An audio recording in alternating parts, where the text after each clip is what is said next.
So the first thing I have to say is, so we have both the manager and the artist here today. So we thought that to create a really special panel experience for you guys, it's more important to kind of see both sides of the story, especially with something that's as complex and multi-layered like artist management. There's a lot that goes into being artist manager, and I'm sure Bryan will definitely agree to that. I was gonna have them guess which one of us was which. Oh, yeah, sorry. Yeah. I'll put that in the Who YouTube looks like the thing. manager? There'll be like a 5-second intro poll, like guess who's who in the YouTube video. Mm-hmm. But yes, so because of that, so we thought, honestly, a lot of these panels, you don't get to hear from the team itself. You don't get to hear the dynamic, the chemistry between the artist and the manager. So here we are with both of them, and we're really excited to have them kind of share their story, especially since I think this past year has been a roller coaster for the two of you. So I think it's going to be really valuable insight for people to hear from both of you about all of that. So Axel, being the artist, I wanted to share, he's got a great smile, he's got great hair, and wow, we're starting strong. It off. Right. That's how we're starting it off. An incredible Sydney did not like that. He's a singer-songwriter. He's also had his music placed with brands such as Lexus and McDonald's and Fender, just to name a few of them. He's been an Emmy nominated artist for the daytime category for Best Original Song. And I'm sure he can tell a funny story about what that was for. But he was also the face of the Clubhouse app. So if his face looks familiar to some of you, you might know him from that little icon, as well as the creator of the Lullaby Club, which was super notorious on Clubhouse. He's performed in front of Her, the amazing R&B artist, on NBC Songland. And he's recently released an incredible project that really has an incredible story to tell. So I'm going to now explain Bryan over here, who's got an also great smile and also is really good at writing out of office emails. And great hair. And a great hair. So he's a wonderful human being, an incredible friend. He's Axel's manager, obviously, and he's the director of A&R at Downtown Music Services. And he's the owner and artist manager at Small Batch Management. Previously, was at Dashco, CD Baby, and OpenFan. And again, just incredible at out of office emails. And I aspire to be that at some point, somehow make that. So now that I've given those little intros, I'd love for you two to kind of maybe give yourselves an intro and kind of share a little bit about your stories, how you got into music, the two of you, and then maybe how the team came to be. Can I make a quick little suggestion? Can I introduce Bryan also, and I want Bryan to introduce me? Yes, I think that's a great idea. Let's do that. Because I introduce myself all the time, but it's way more fun to introduce Bryan. Let's do it. So I won't be able to tell everything because I actually am not sure why Bryan got into management. Why, God, why? Would you ever do that to yourself? But I will say that Bryan Mooney is he's a brother to me, and he's one of the best humans on this planet. And the thing that I love about Bryan is that he has the music industry is a place where, especially as you become more successful or just as you become more experienced, you meet a lot of really jaded people.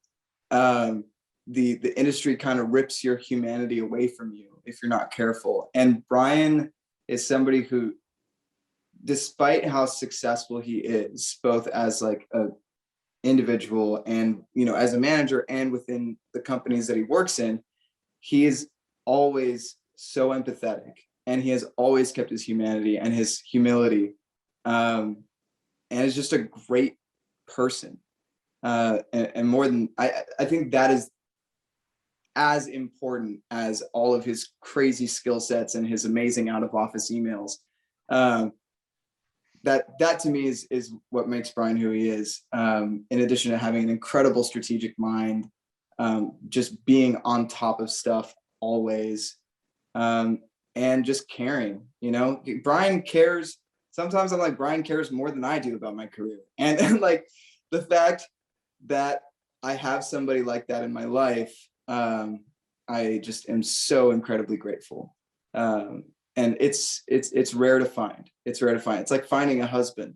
he's my career husband. Yeah, I'm just so grateful for him. Yeah, this is way more fun. Let's definitely have you guys introduce each other. A joke for everybody that's in here. You didn't know you were going to listen to an hour of us just complimenting each other. Yeah. So I love Axel. He's like a brother / husband to me as well. I always joke that managing is like being married, and ours definitely feels like a marriage more than it does. Totally. And what I love about working with Axel is, I mean, a lot of things, but every day is fun.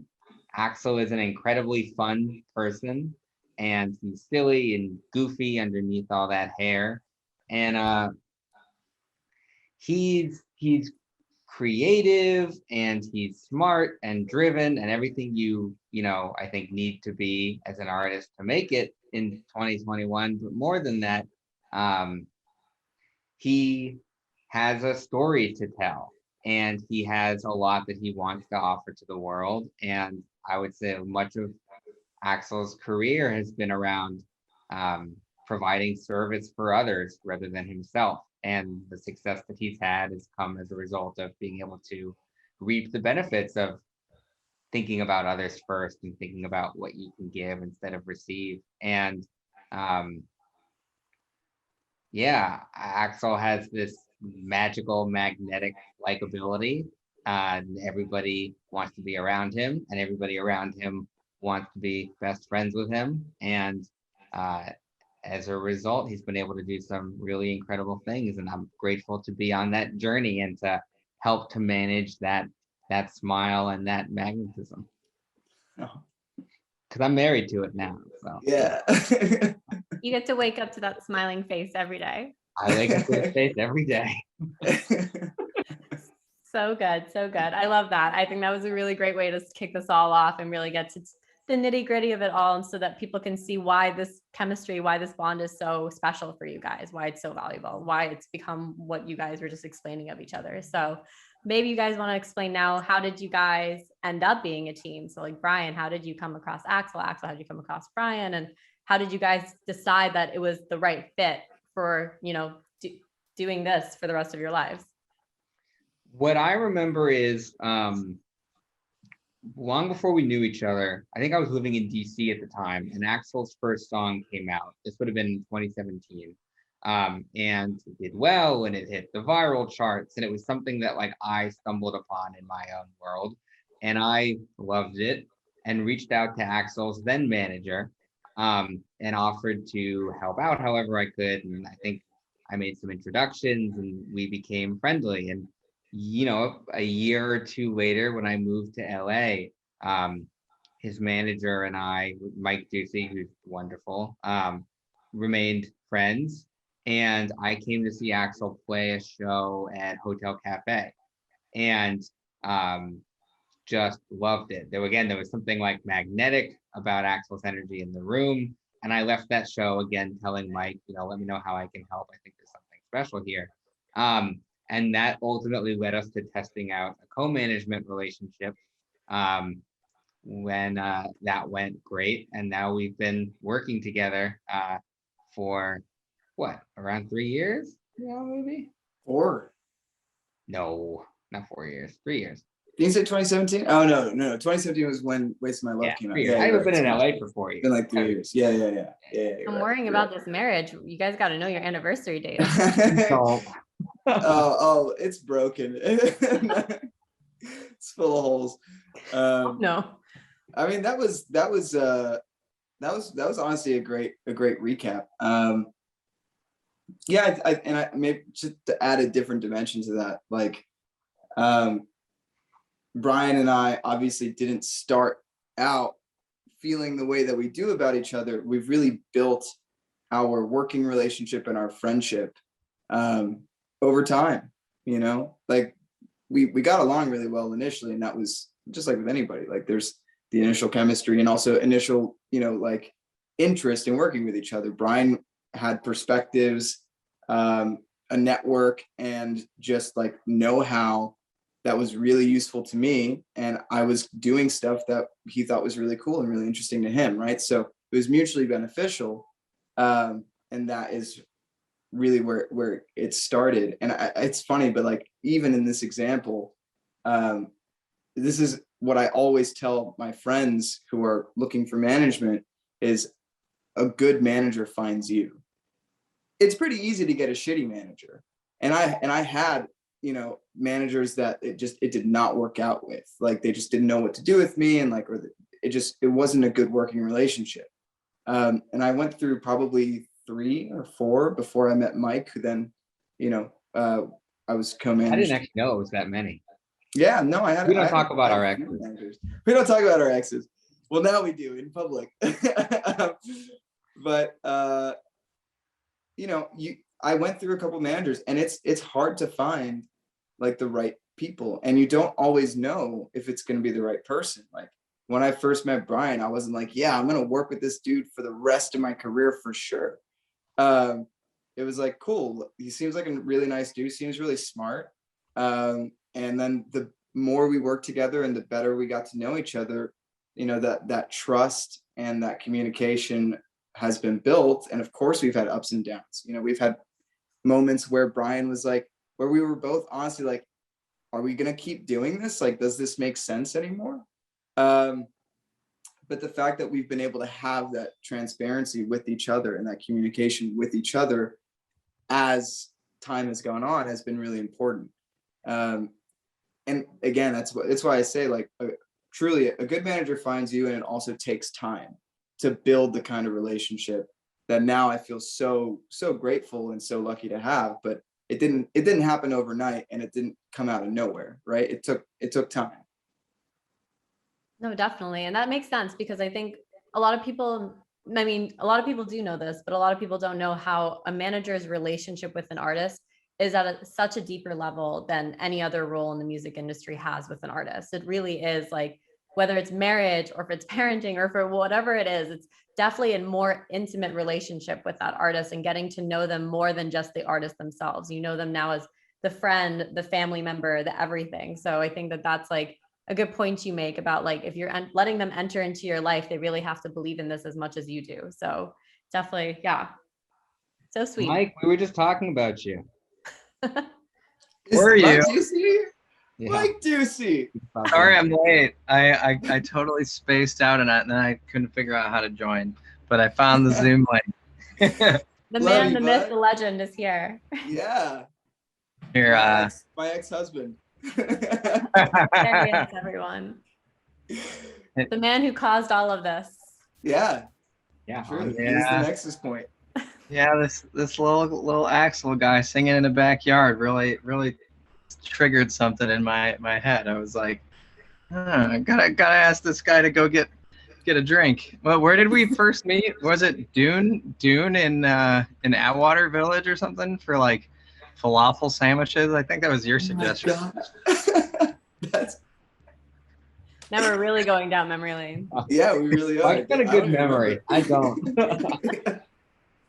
Oh man. Well, if you guys could, I think a lot of people always like to know kind of what is, now it's never the same, I know this, but what would be like kind of a day-to-day for you guys? Like, do you genuinely, like, how does the morning start for you two? How does the communication in a day go for you guys? Especially maybe in light of like a release of a project, like what is the day-to-day for you guys, and how do you go through that from start to finish?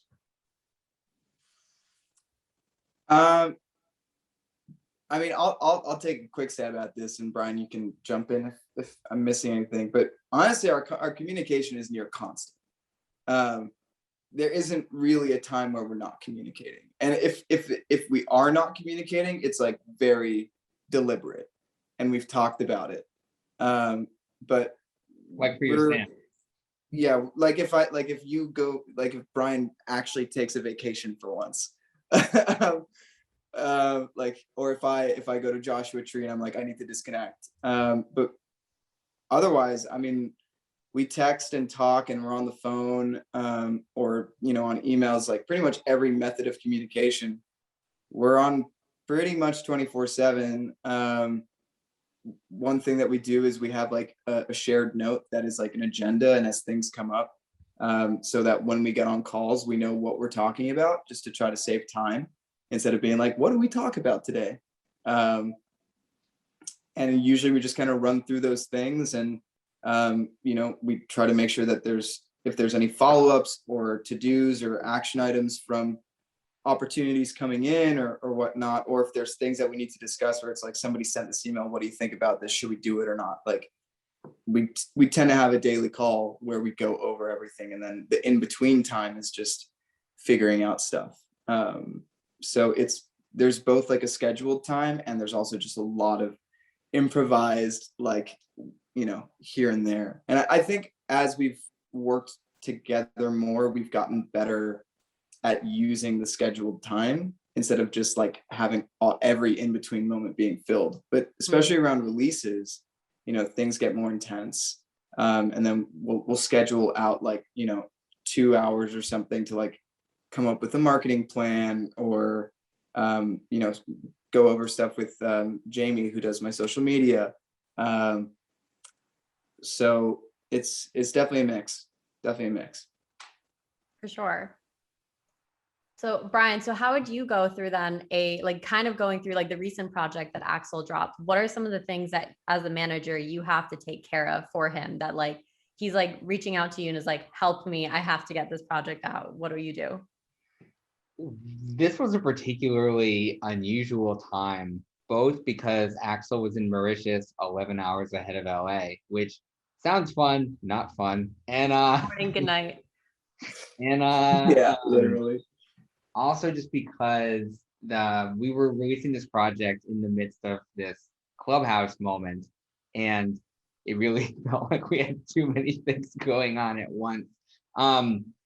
So that was actually definitely like a super like manic period for us, I think, where we were both working horrifying hours. It was like you would wake up to all kinds of stuff that had already been going on because we were 11 hours apart. So if I'm waking up, he's like finishing his day and it's evening for him. So my email inbox is full of stuff that he's sent, or questions from him, or other folks from other parts of the world have been reaching out or need whatever. And then same thing for me, like when I'm going to bed, he was waking up and performing in Lullaby Club, and I had to try to give him a list of things that he had to do while I was asleep during his day. And we had this like weird hacky process of just like trying to keep this ball rolling while like it's almost always like one of us working while the other one's asleep, and then trying to like quickly kind of like touch base in those awkward middle periods and keep it moving. And I mean, I think for us, the only way we managed to get through that was like setting scheduled calls where we knew we had time to check in, having a scheduled call just for social media with Jamie, just to go over what do we actually have to get done, what came in that she saw that we haven't seen, setting up automated processes for responding to all of the DMs he was receiving, and a standard process for how we were fielding like different kinds of opportunity requests, and just like I think trying to definitely like build our plane while it was in the air, as far as like what are we actually trying to do and how do we deal with the things that are hitting us every day, and then it's kind of a moving target. But no, definitely, for sure, it's a lot of moving parts and a lot of moving, and plus you guys also have things outside of just this project of Axel Mansoor too. You guys have Maxwell, you have your life, and Bryan, you have your life. What? I'm not Axel Mansoor always. No, but no, for sure. And I think that you guys have done, with all the craziness, you guys have done a wonderful job juggling so many opportunities and so many, things that are just on your plate. So, but I wanted to know then, with that, like kind of with all the different things you were talking about that's happened in the past year, maybe you guys can go into a little bit of like what it takes to kind of manage each one of those things. So for example, maybe starting off with Songland, like getting that opportunity, and then what does a manager have to do to help you organize for that and get prepared for that, and kind of what is the post marketing of that, post work of that, and then same thing goes for Clubhouse and so on and so forth. Okay, this is a big beast. This is a big beast. We'll take it into parts. So Songland from my side, Axel, I'd love to hear yours. We'll go through this one by one. For Songland, that was an opportunity that came in that actually, Axel, I had to convince you to do originally, right? Oh yeah, I was Oh. so against it. So the first step was just convincing Axel that this was something worth actually considering. Um, and then we had to put together different kinds of materials, still, you know, as a sort of audition for it. There was a lot of work that went into negotiating the agreements with them. That's a lot of work coordinating with Axel's attorney and trying to figure out how hard we can push this. There became an element where we needed to set up publishing administration for this song that we wound up knowing we were going to perform on the show in advance, because otherwise we were going to lose an extra percentage to NBC. And there was a bit of a last minute rush for that. And then just everything that goes into like just preparing for the actual experience, right, Axel? I mean, figuring out like, how are you going to perform this and what's this going to be like? And I don't know, I mean, for you, like getting ready for the performance, what was that like? Yeah, I mean, it was, I would say that it was intense, especially because of how quickly it all happened. And with a lot of opportunities, this tends to end up being the thing is, you kind of have your plans. Like I wasn't planning on doing Songland and I had other stuff going on. And then in the midst of all the other stuff that I'd already planned, an opportunity like Songland comes along because, you know, you audition, but you have no idea if you're actually going to get in. And then once I got in, it was like, oh, this is now happening within the week. And so all And they of the booked up other, like a week of your time too, right? This wasn't a weekend, it was like a week. oh, well, yeah, it was like we were there for 11 days. And so it was a significant amount of time, but also I was in the middle of actually trying to write stuff for what would become the EP. And all of those plans had to suddenly shift and change to match the opportunity that was coming in. And I think, like, again, like part of taking advantage of these opportunities is just flexibility and adaptability and like knowing what to prioritize and when. And we don't always do a perfect job at it, but I think Songland was a good example of us being like, okay, this is definitely the priority, and the other plans, like, you know, are gonna they're gonna have to kind of wait. And then preparing for the performance was just a lot of me, like, you know, luckily I knew the song that I was gonna do, and so I just spent hours and hours like imagining going in front of, you know, the judges and her, and you know, trying to jump around and like figure out like what I wanted to like feel like and look like on camera, and what energy and intentions I wanted to bring into the performance, because I think those things are felt, you know, that it becomes the kind of the X factor, the je ne sais quoi, like, but I think a lot of the time you really do actually have to think about that kind of stuff. So yeah, I mean, it's just hours of rehearsing, you know, and just going over it and trying to visualize it going well, as you do it. And even during it, I mean, I remember it was kind of a roller coaster for you too, right? Because at a certain point, it felt like this might actually work out for you. And you were kind of like, you had to get yourself into this mentality where you were like, I actually don't care. Like, it'd be great to just lose. And you had to like, you were kind of like trying to, I think, like psych yourself to a point where you were just like, fuck it. Like, it doesn't matter what happens. But also you wanted it, but you were like, maybe it's better if I don't win, you know? Yeah, I mean, because, you know, when you want something, at least in my experience, everyone's different. So there's a you know, there's a mental game, you know, there is a mental side to all of these opportunities, and, you know, whether it's Songland or being the icon or Lullaby Club, like, I think one of the reasons that I emphasize so much like self-love and you know, being self-aware and doing things like meditation and journaling is because that emotional mental aspect of performance, not just actually playing, but like, you know, performance in a job or performance in anything that you want to do, is so critical. like being able to be in touch with where you're at and what you want, it takes time and energy. So that's what goes into it for me a lot of the time. Definitely. Like minus the techniques. For sure. And I was going to ask too, since you brought that up, and I feel like this year was a good, example of that, having to, take care of yourself, especially with, I mean, you're doing amazing things, both of you. So how do you guys as artist and manager kind of check in with each other and make sure that each side of it is doing okay with all of this? Well, now we go to We Spa every Wednesday, every other Wednesday. Yeah. It's a new tradition. Love it. Second one is tomorrow. So yeah, brand new. Bryan and I are both, we're not great at taking care of ourselves. And we're really good at telling the other person that they need to take better care of themselves, which is good because we're kind of, reminding each other.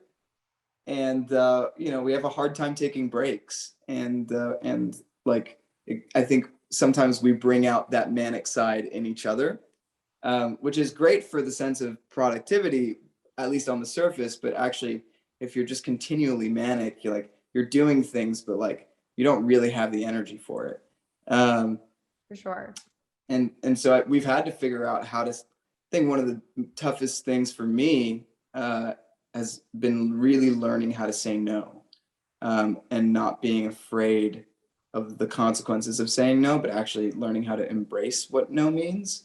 But it's always scary, and there's different levels, because there was times in my life where it was easy to say no because a lot of the opportunities, quote unquote, that came my way were like pretty shitty. So it was like, there weren't really opportunities. So it was easy to say no.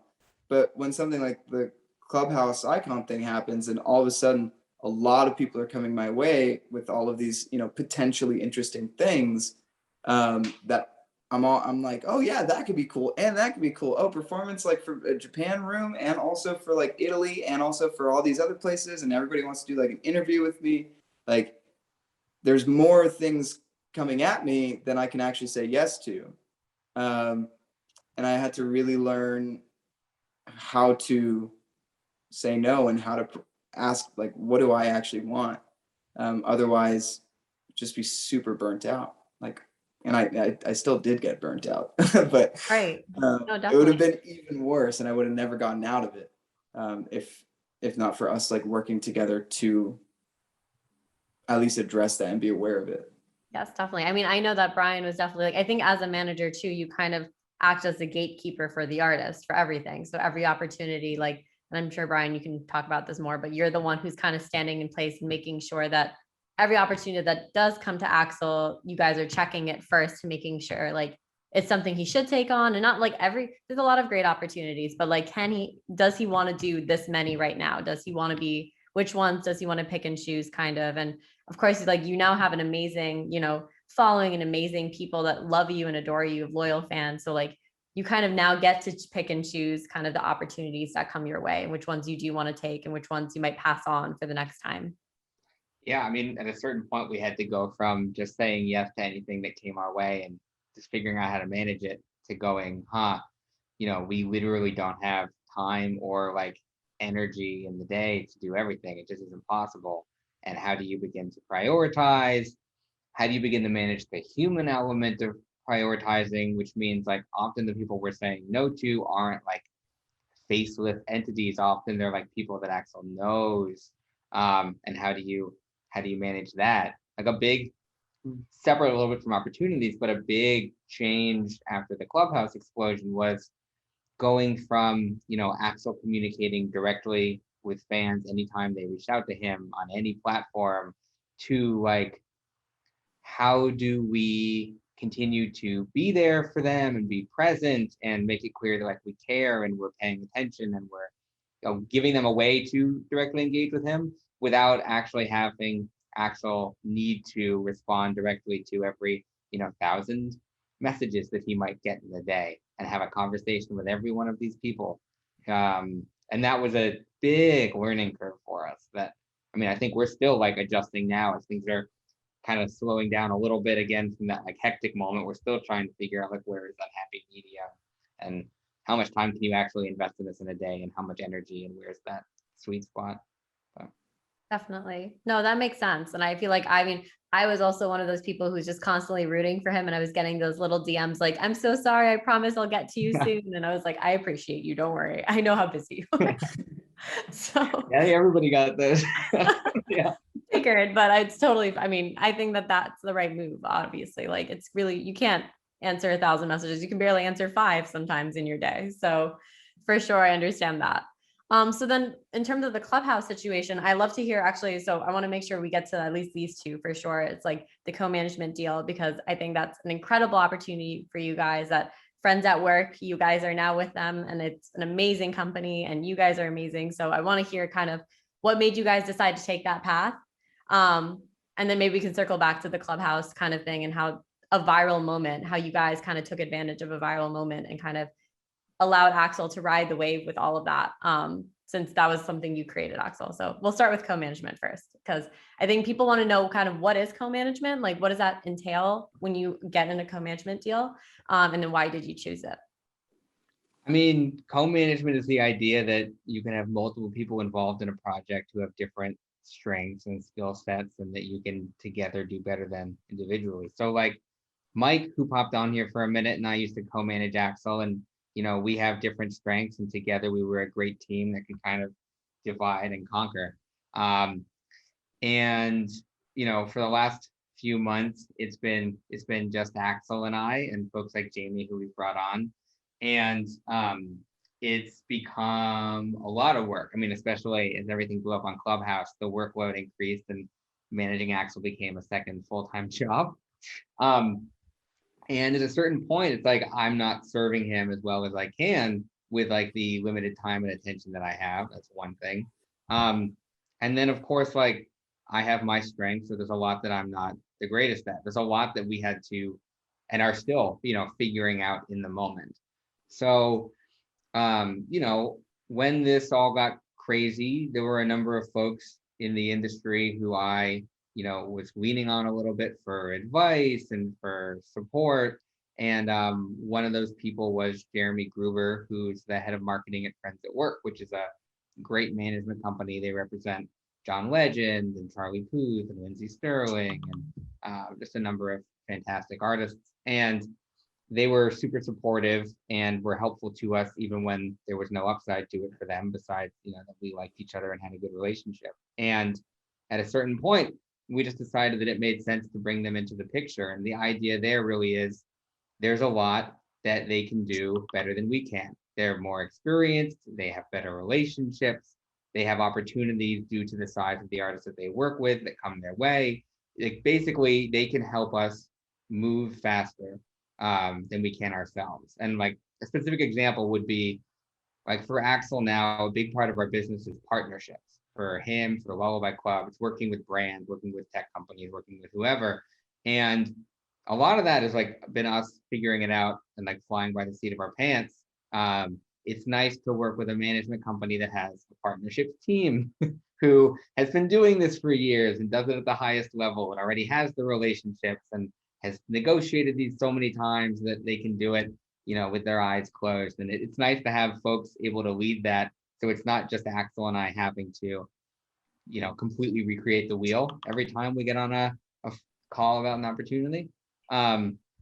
So we're just getting started with them. We actually have a kickoff dinner with them tonight. So we're doing that right after this. So it's still early days, but I mean, we're just excited to have folks on the team who care and who can like support the areas where we're weaker or where we just can't allocate time and energy. Definitely. Well, we hope we're the hype party for this dinner, like prepping you guys, getting that. This is the pregame. Yeah, exactly. Sorry, no drinks here, but next time there will be. Like, we don't know that. Everybody's video is off. I imagine True. I have tea here. No idea. And I'd love to hear. So last but not least, like, so that way I can open it up to the floor and everyone can ask you a few questions they had. Just kind of, I guess, what would you guys say is maybe some lasting advice you'd give to everyone here when it comes to being an artist and finding your manager? You kind of gave that about like letting the manager come to you, but maybe like also on Bryan's side too, like as the manager, like what do you like what would you give advice for being a manager to an artist, especially one that's, you know, has started from, you started with him at a small space and like kind of grew from there and exploded in the past year? Like, what would you guys give for advice?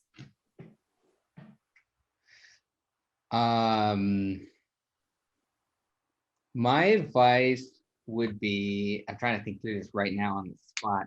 One, I mean, to give a quick, like a slogan before we even go into anything real is like, and Axel, this is something that your brother, Misha, Axel's brother, and I were talking about the other day, is like, so much of what happens in the music industry is luck. I don't really buy that anyone has found significant success without there being an element of luck. And I think so much of what we do is working hard to put ourselves in a position for luck to strike, and then being as ready as possible to ride that wave and capitalize on it. And I think that is just so much of what I do and what we do is just like, how do we put ourselves in positions where we can stumble into an opportunity, and how do we be ready to not let that slip through our fingers? And then my other piece of advice, and this is like super specific, but like, especially like in my day job, I just get asked all the time, like, how do I go viral on TikTok? How do I land on a Spotify playlist? And my whole rant for these things, which I'll avoid the rant right now, but it's like all of those outlets are just vessels to put you and your music in front of more potential fans. And I think as like an artist and a manager, I think sometimes it's great to take a step away from just like the music industry checkbox of like, I have to get a press look, I have to get on playlists, I have to, and just go like, the objective is just like the artist, the music, like those are products. The question is just, how do you put them in front of as many people who have the potential to love it as possible? And I think we all just need to spend more time creatively thinking about that, because sure, like it could be that TikTok is where you naturally shine and that's where you'll find your audience, in which case, great, and go for it. But that isn't going to be what works for everyone. It's not going to be what works for every song. And I think we have to just remember to think a little bit differently than just where everyone else in the industry is looking at the same time. And to this end, like TikTok never worked for Axel. We couldn't figure that out, but like Clubhouse felt natural. He loved doing it. It felt good to him. People reacted really well to him doing it. And now we're having this discussion with you, Nilu, here. And it's like, this would never have happened if we had been focusing on like, how do we break Axel on TikTok? And I think that's the important thing, is just like, what's unique about you and your music, and what's unique about like your connection with your fans, and how do you find those people and put yourself and your music in front of them? That's the whole game. Everything else is just noise. Definitely. No, I think that's very, very helpful advice. And I think that a lot of people definitely needed to hear that one, because I think you're right. People do ask that question a lot. Like, how do I just go viral? But it's like, there really is no formula. It's just find the right space for the artist. Like, what is natural? What is organic? So, Axel, do you agree with that? Yeah, and I would actually caution that I think a lot of people think that they want to go viral, and then they do, and they realize that it's actually really, really, really hard. Going viral means that you have a ton of pressure in a very short amount of time suddenly placed on you. And people don't really think about that aspect, and it's hard to imagine it. But what I would say is, like, if you are ever lucky enough to go viral, I sure as hell hope that you've done the emotional and mental preparation for having that kind of a microscope placed on you. And the expectations of everybody around you suddenly like going to the nth degree, and not losing yourself. There's a lot of emotional and mental pieces that I had at this point in my life, because I worked really hard to create them, that if this had happened to me, even when I was like 24 or 25, which is like 3 or 4 years ago, I think it would have crushed me.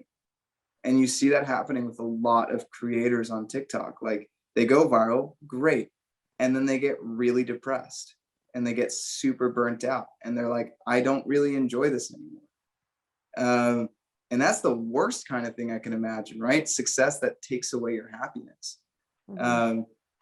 Yeah, because it's your artistry. Like, this is what you wanted to do in the first place. So to take that away is really sad.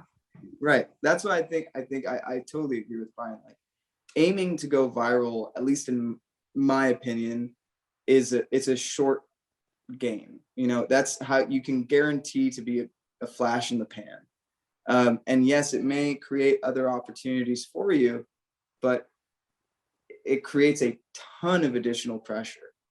And so I think like play the long game. Like it takes time. It takes a ton of effort, and it takes a ton of it's sweat equity, as they like to call it. But if you put the time in and you're ready and you're prepared and you're comfortable with yourself and you're proud of your art and you're not coming from this place of like just trying to make something that other people will like, but something that you genuinely like yourself, if that is the thing that goes viral, then great. But like if you go into something like TikTok just looking at trends and just being like, how can I go viral?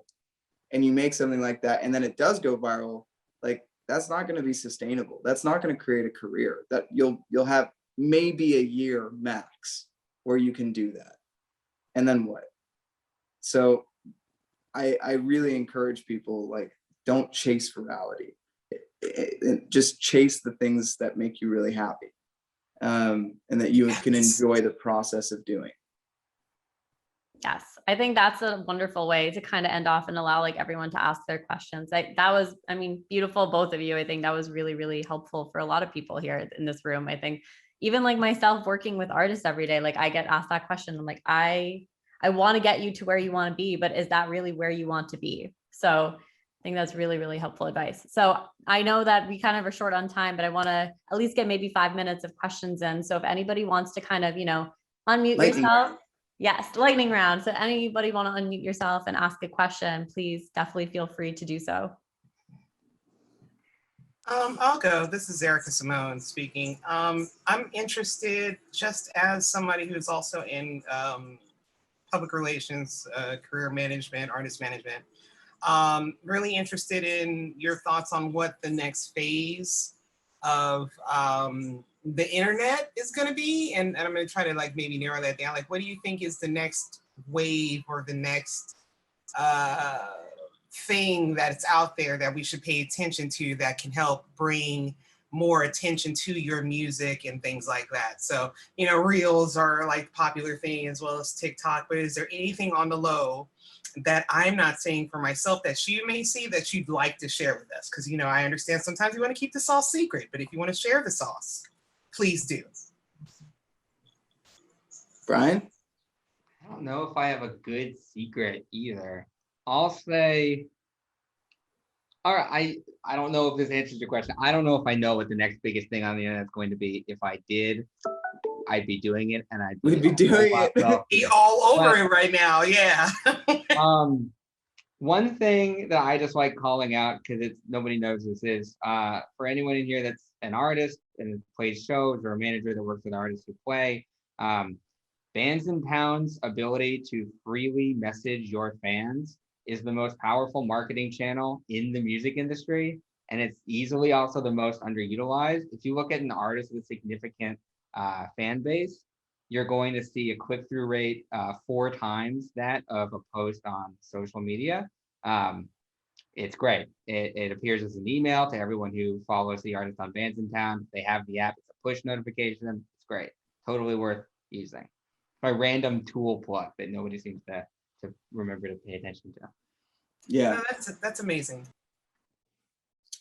I'll say that this is on no authority whatsoever, but what I've seen as far as a lot of stuff online in terms of articles and what people are saying is the next wave of Web 3.0 is wherever the idea of like tokens and communities and ways for artists to really create communities out of their fans. So building a Discord or whatever other platform seems to be, the flavor of the moment. But I think Discord has been doing it well, and you've got people like Kenny Beats and Wiz Khalifa and a lot of producers and stuff like having really successful Discord channels where they have like a really engaged community.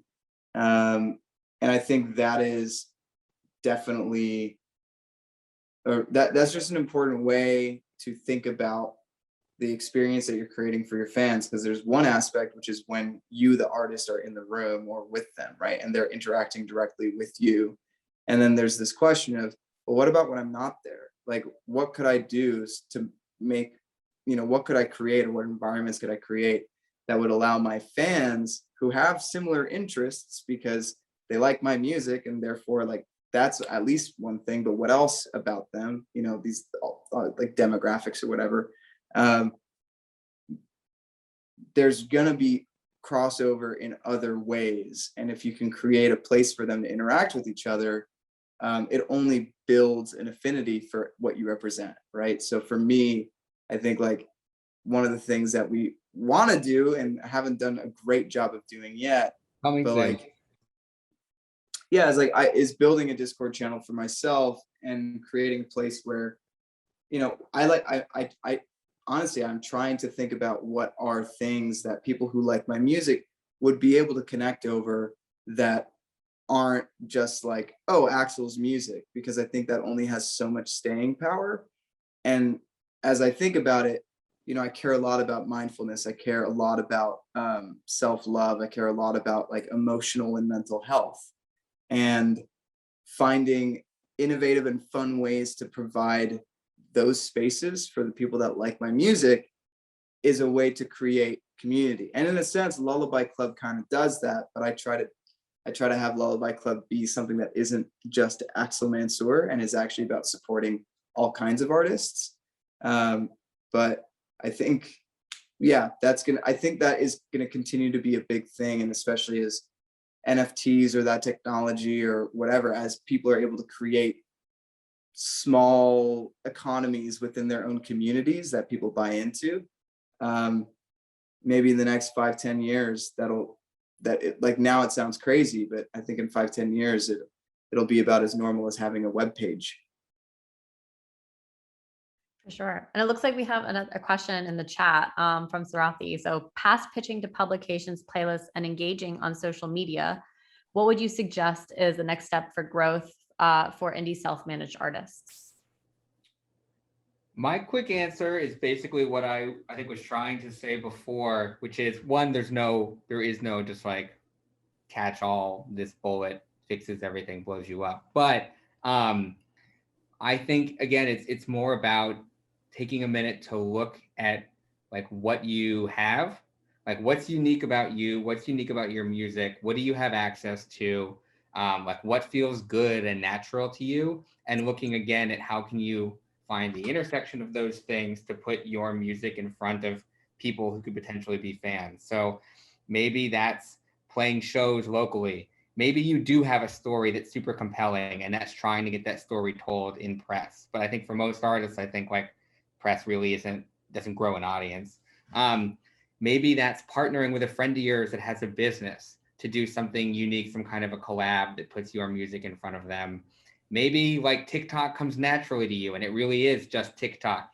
I don't mean to hate on TikTok. For some people, it really is the path. It just can't be for everyone. I think it's just about, again, taking a step away to look at like what opportunities and tools are in front of you, and like what feels good. How do you want to spend your time, and looking for an avenue to just reach more people and to grow from there, and focusing on that instead of trying to do everything at once. For sure. No, that's awesome. So I know that it's kind of cut short, and I know you guys got to run to your special dinner, but I want to thank you guys so much for this. This has been amazing. I think I honestly think there was some very valuable information that was shared with everybody here, and I hope everyone else feels as inspired as I do. And like the power of you two together, I think you guys are such a, a power couple. You guys are a dynamic duo. You're my celebrity couple crush that I love so much. But yeah, seriously, guys, I'm so proud of both of you. You guys, it's been amazing kind of being that friend in the corner, just watching your journey. And I'm really proud of you guys. And thank you so much for taking this time. For sure. And thanks everybody who sat and listened to us. Yes. And you guys, oh, go ahead, Bryan. If anyone else has questions, is there a way that they can get them to you and to us? Yeah, so I was just about to say, so everyone, I know that we kind of cut your questions off short because of time, but if you guys do have questions, definitely feel free to email hello@channelsounds.com. Sharif can probably write that in the chat for you guys, but we'll make sure to send those questions over to these guys over here and have their answers sent back to you. So definitely don't be shy, share your questions with us. Definitely. We're here to answer and help. Yes. Yes. Thank you guys so much. Thank you everyone who tuned in. And just to, let you know, Channel Sounds is an artist discovery platform where we like to share all of these amazing artists who are, are meant to be heard, and amazing creatives. So such as Bryan, amazing people who work in the industry as well. So it's not just artists, it's everyone who's being creative. And we're really happy to be able to do this and be a creative taste-making platform. So shoot us your favorite new finds of artists. All the time we're looking for them and wanting to share them. So don't, email with your questions, maybe a new find artist that you also love. Yeah, if you're here through Axel, go follow Nilu and Channel Sounds on Instagram. Yes, thank you for the plug. I should be, you know what? But also make sure you guys are Nilu introduction. That's where we really. No intros for me. We're good here. But you guys, make sure you guys go follow Axel and Bryan too on Instagram. Do you guys want to share your handles quickly before you jump out? Sure, I'll throw mine into the chat real quick. I beat you to it. Oh man. This is Why I'm the management. manager. This is management at play right now. Oh man. Too funny. All right, awesome. Well, thank you everyone for tuning in. You guys take care. Have a great dinner. And we'll sure be talking to you guys soon. Thanks so much, and bye everybody. Thank you for having us. Bye. Bye.